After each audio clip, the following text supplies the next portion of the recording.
વડોદરા શહેરના ન્યાય મંદિર લાલકોટ વિસ્તારમાં કચરાપેટીના અભાવને કારણે પારાવાર ગંદકીનું સામ્રાજ્ય જોવા મળી રહ્યું છે। હાલમાં મુસ્લિમ સમાજનો પવિત્ર રમઝાન માસ ચાલી રહ્યો છે। નમાઝ માટે જતા શ્રદ્ધાળુઓને ગંદકીમાંથી પસાર થવું પડે છે।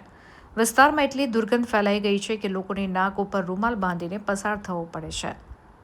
વડોદરા મહાનગર સેવા સદન દ્વારા સ્માર્ટ સિટીની વાતો તો કરવામાં આવે છે, પરંતુ વાસ્તવિકતા એ છે કે શહેરની મધ્ય વિસ્તારમાં જ મૂળભૂત સ્વચ્છતાની સુવિધાઓનો અભાવ જોવા મળી રહ્યો છે।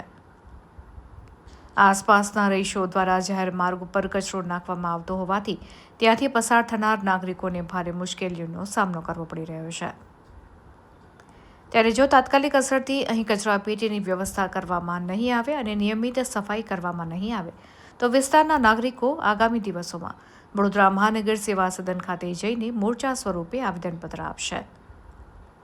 નાગરિકોએ મહાનગરપાલિકાના તંત્રને વિનંતી કરી છે કે કચરાપેટી મૂકી નિયમિત સફાઈની વ્યવસ્થા કરવામાં આવે, જેથી કરીને નાગરિકોને આ ગંદકી અને દુર્ગંધમાંથી મુક્તિ આપવામાં આવે।